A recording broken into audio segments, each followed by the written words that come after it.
They're not. I sit down, I talk to them. And like I said, a lot of people think that because I refuse to let them go, or I'm around them when they consume this, oh, she's probably doing it. No. I've taken, the things from them where they consume, and people think that because I have them in my possession or anything, I consume, and it's fine. You know what I mean? At the end of the day, I know who I am. They know who I am. But he cried. It took me and my daughter, because thanks to her, we were able to, achieve this. But it took us an hour to convince him to come. We already had him in the car, and I told my daughter, put the safety lock. No, and I told him, no, I just want you to shower. I just want to make sure that you're okay once they were here. I'm not going to sit there and push him to a position where he's just going to feel like he's caged up. No, you have to make them feel that they're fine. Talk to them and show them that there's a better life out there. Because if you do it by force, what you're doing is making them want to run and hide and feel like, I'm doing this, but this is not what I want. You got to paint the picture of to them so they can see that there's a better life and have them want that life. Not being forced, like, they're forcing me to live this, and this is not what I want. So they're going to chase after what they're living already. So, I mean... Have you sat down with Migs and Carla and, like, came up with, like, a plan? Hey, folks, I've accepted you into my home. I'm trying to help you so you can shower, so you can be out of the rain, out of the cold. I'm not trying to force you into anything. I'm not trying to cage you up like an animal because I already know you're going to run away. I don't want you to run away. I want you to, like you said, right, talk to me. Let me help you. What do you want to do? Have you guys sat down and like made a plan?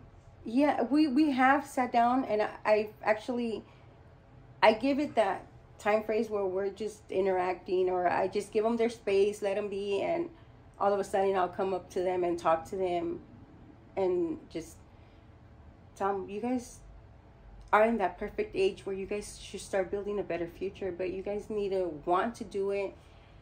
And have you guys ever pictured of having your own house, your own car, and knowing that you guys already have, the possibility to create a family? And then later on in the future, you guys can look back and say, wow, look at where we're at and look at where we come from. And they sit down and they think and they smile, and I tell them, I know it's going to take time, but you have to want to start. And they're like, yeah, we do, but we hurt. I go, yes, but if you keep yourself busy when you feel like you're hurting, it'll keep your mind off of it. I'm not saying it's easy because I've never been through that. But have you thought about just saying, I'm going to push my body to see how far I'm willing to hold on? And when I start seeing that they start looking like ancients, I call them and I try to talk to them or have them just distracted. And then when I see that they're calm or anything, I have to give them their time, their space. I can't just be on top of them because then they're going to feel like I need to get away. But they do. I haven't got there where, we want to do it. Because that's just pressure. Like, if I pressure them, they're going to be, I'm just going to do it so she can just leave us alone. Rocio, I also commend you on you opening your home, opening up your arms to Carla, right? That's who he loves. That's his girlfriend, fiance, his lady. Mm-hmm. And you understand that it's important for them to be together because, again, he'll run away if it's just him. He probably wouldn't leave her anyways. But what are your thoughts on Carla? Carla is 20 years old. She had a dysfunctional upbringing as well, right? I'm not sure if you know her history, if she's told you her history, or if you've seen the videos where she's talking about her history. And again, dysfunction, no stability. I'm not sure about all the details, but similar to Migs. And I think that's why they get along and they understand each other, because they didn't get that love at a young age, that attention, the nurturing. Mm-hmm. And so that's what they're doing now. They're codependent on each other's love. It's a little toxic at times, right? Mm-hmm. But what are your thoughts? What are you seeing? I see that they do care about each other. They do. They look out for each other. They have a lot of patience for each other. A lot.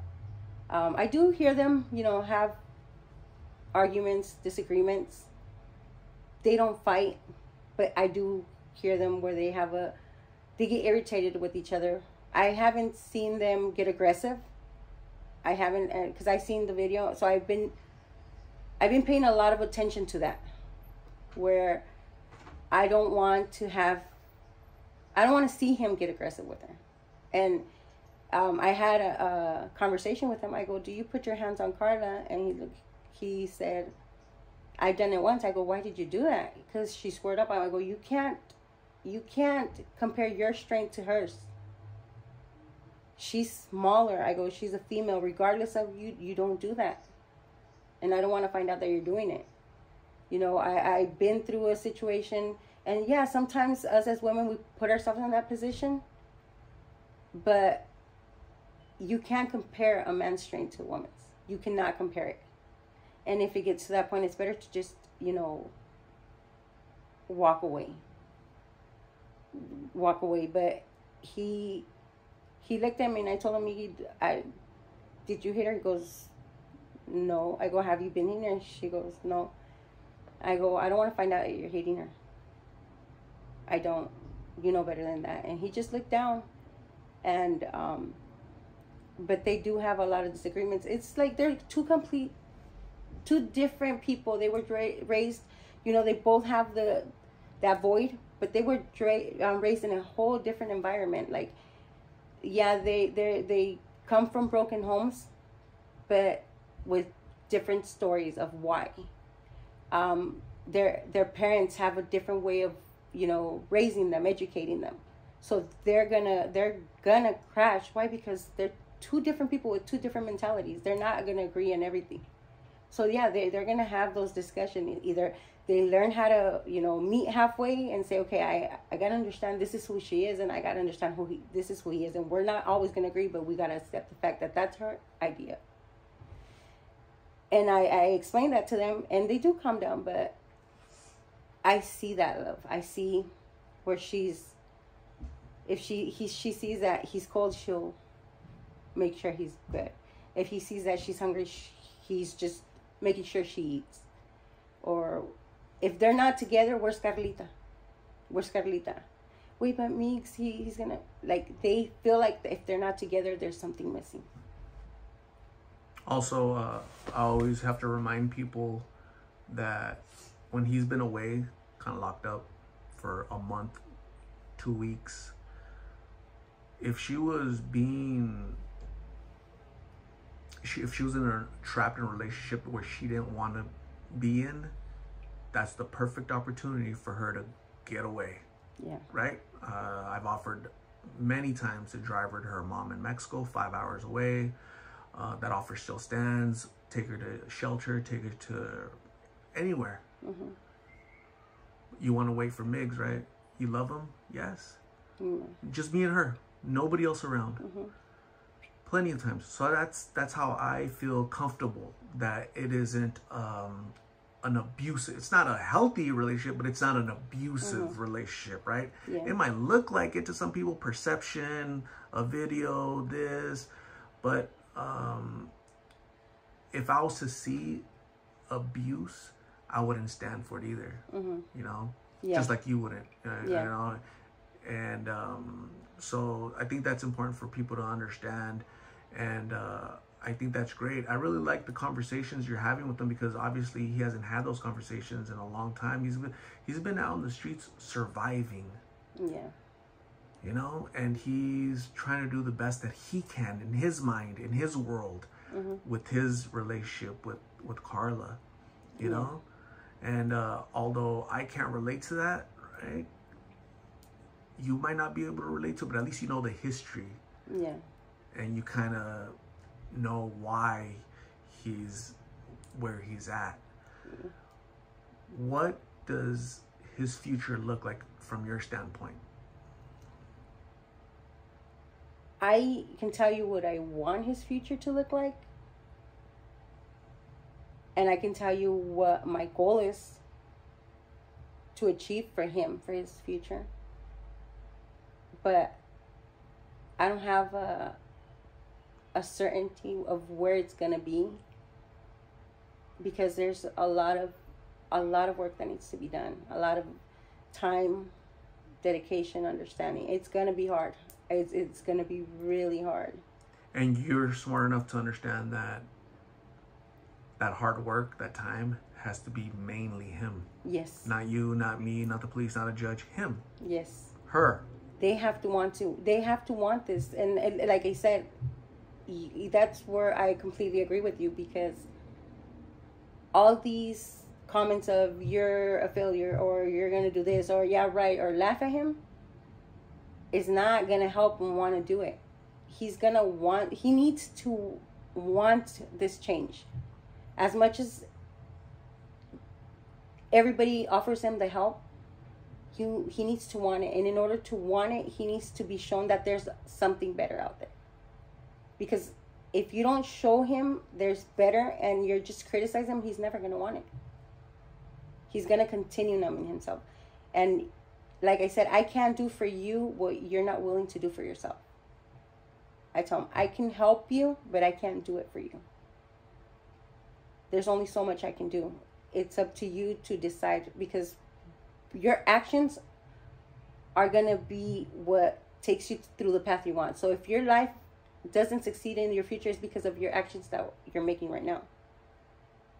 So it's up to you. Either you fail or you succeed, but you need to want to do either or. Either you just let life go by and then look back and say, I failed, or put the work and accomplish something that you're satisfied with your life.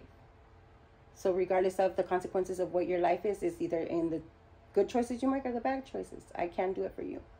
And I tell them, I'm not going to be here all my life. I can't help you all my life. There's going to be a day where I'm not going to be here no more. And you're going to be in it alone. So I may be hard on you and I may show you love, but it's because I want you to understand life is hard. And I'm not going to be there. So you need to understand that you're responsible for your life. What's your biggest fear when it comes to Migs? For him to overdose. For him to overdose and feel like that he has nothing or no one. For him to feel that he can't reach out to anyone. Because I'm here for him. And I will always be here for him, no matter what. Because I'd rather be here for him, knowing that I'm not going to like what I see, instead of turning my back and knowing that he's gone. I'm not going to be like those people that are going to sit there and judge, turn their back and say, why did I do this when I could have done better? I'm not going to be that. I want to know that I'm always there, and I want him to know that I'm there. Unconditionally, and I don't care if people say you're stupid, you're this. No. So, very similar to you, I think the Lost in Phoenix family creates a support network, a support group, to let him know that we cheer him on. We value him as a human being. He has worth. He has value. Sure, there's comments from idiots, here and there, but they're just projecting their failures in life because it's easy to, pick on somebody that's down anonymously on the internet, So I don't really worry a whole lot about those comments. I pray for them, if anything. Mm-hmm. But for the most part, the Lost in Phoenix family, we try to feed them, we try to clothe them, try to let them know that he matters in this world. My biggest fear, and these are fears that have come true with other people I've interviewed, I do not want to get another call from a nurse from Banner Hospital. Hey, the nurse manager here at Banner. I watch your videos. I have Migs here. Can you put me in contact with his mom or his aunt, because we need them to come down to make a decision if they're gonna pull the plug. Yeah, I've had those calls. I've received those calls. It sucks. Yeah, and it is scary, and it is something that I do think about, and I do tell him that it might be easy for them to think, oh, it's not going to happen to me, not me. Or I've seen people doing it for years. You don't know how much your body can handle. And you're not only hurting yourself, you're hurting everybody that loves you, because you're going to leave that pain with us. My kids are really close to them. Like my oldest daughter, they would be together. Like she had that relationship, and she has a lot of love for Miggs, because Miggs is an amazing human being. He's more than what people see. He is. And I've just stayed up sometimes just thinking, what if I get that call and I don't get the opportunity to actually feel like I did something, or create more memories, or show him that there is better, and have him accomplish that happiness he's always looked for. You know what I mean? Because I was too busy, pushing him away instead of doing something for him and helping him try to find a way to accomplish that happiness he's always looked for. Like, I think that's the worst thing any person could do, or go through, be in the position where you're looking for that happiness you never felt and not accomplish it. And I know his pain, so I think that's what gets to me. A lot of people tell me, it's because you take things so deeply. I go, because I seen the pain, because I understand, because I've seen the bigger picture. I have. And maybe I do take things deeply. Maybe because I know what it is to need someone and not have that guidance. I don't want him to feel that. I think you're trying to do your best, but don't bear a cross that isn't yours. You already have your life to live. You have your children. You have a grandchild that keeps you busy, right? That you have to worry about. You can only do so much. My daughter's the one that worries about the baby. I help her like every now and then, but she works actually in construction. My daughter, with her dad, she works in stucco. She's a great mom. She's very mature, very strong. I've met your kids. Why do you think your kids are at home and not into any of this stuff? What's the difference? What are you doing right? What am I doing right? Well, me and their dad have always been homebodies. We got a divorce. They're with him, they're with me. But we've never been the type of people that we bring anyone in our house. Our home is, it's our sacred space. So not anybody just comes in. And our kids have always been with us. We've always been close. We have communications. We're not perfect parents. We make mistakes, but I try to have communication with my kids, and I try to show them, and they've seen the struggle that it's been for me and with my siblings, but they've also seen that if anybody needs me, I'm there. And I've always talked to my kids to be humble, and I thank God that they are. Yeah, they get feisty sometimes, but they're not bad kids. They see what's out there in the world, and they'd rather stay home. My oldest daughter, the one that has a baby, she wouldn't go out. She would come home from school and say, Mom, if they call you and ask you if I could go to the movies, tell them that I don't have permission. I'm like, why not? I don't want to go. In order for her to go out, I had to take her out. She wasn't the type to date. I've always had that relationship. Let's do this. Or if I had to run an errand, they were with me. I got a divorce. I don't party. I don't go out. I'm home. Everybody tells me, like, why aren't you partying? You're going to waste your year. This is me. I feel good here. And I've always told my kids, there's so much bad people out there, and they don't have respect. Like, you guys got to watch out. But that doesn't mean you're going to turn around and look down on people. My kids, thank God, they have a good dad. He's very financially responsible, and he makes good money. And my kids don't have needs, but they never look down on people. I think showing your kids that to be humble opens up a lot of doors for them to understand, you know, I don't need a party, I don't need to do this, everything on its time. They see their peace and they rather enjoy that. Can you imagine if Miggs had this environment growing up? It might have been a different future for him, do you think? He like I said, he had it because my husband and I would always have him living with us. Carmen, her kids, all her kids. But it was hard because we weren't the parents. So if there was something done wrong, Carmen looked the other way and say, oh, they're going to learn from their mistake. And I've always been like, no, things are this way, this way, this way. And she would just shake it off. And what were they going to do? They were going to listen to mom. They were going to listen to mom, and I couldn't do anything about it. I just continued having them around because I knew that they were safe at my house. So I'd rather have them at my house knowing that they're okay instead of saying, you know what, Carmen, either they do this or you leave. Why? Because I knew that if she left, I don't know where she was going to end up. But he had it, and when he would live with me, that was just him, he was exactly like my kids. Same thing. He wouldn't go out, and if he went out with me. Family parties, family events.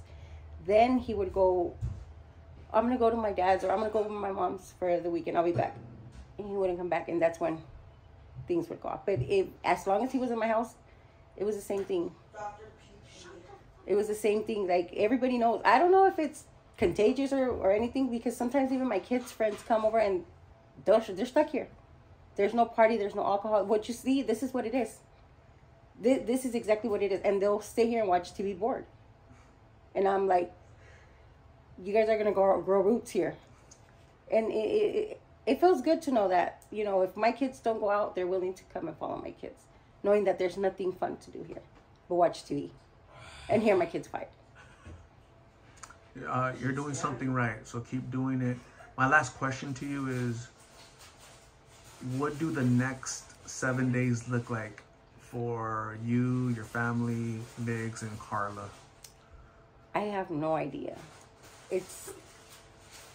I can't really tell you what it is because I have no idea. It's unpredictable. What do you want it to be?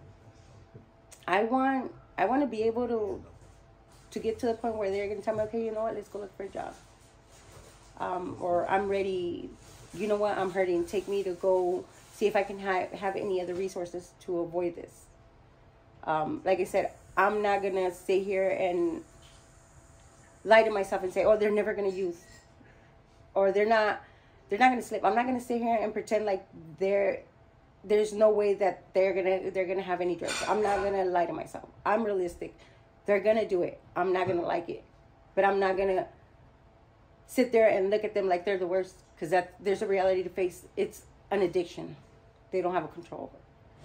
But like I said, I'm going to continue talking to them. And hopefully within these days, they're going to tell me, you know what, take me to go get help. I want this. I know I could do better. Life is not easy. You just got to work hard on it. So like you said, you're realistic about the situation, right? You know, there's not a magic wand doesn't exist. Mm-hmm. You opening up your home, being kind, isn't a magic wand. It's not not gonna solve it all. You understand it's a process, but this is a good start, don't you think? Yeah, I do. And the next 7 days, nobody knows what's gonna happen, right? Nobody can predict the future. I know what I would want for them. I know what you want for them, but ultimately it's gonna land on Miggs and Carla to decide what they want. The good thing is they have a support network. You're opening up your heart and your home to them.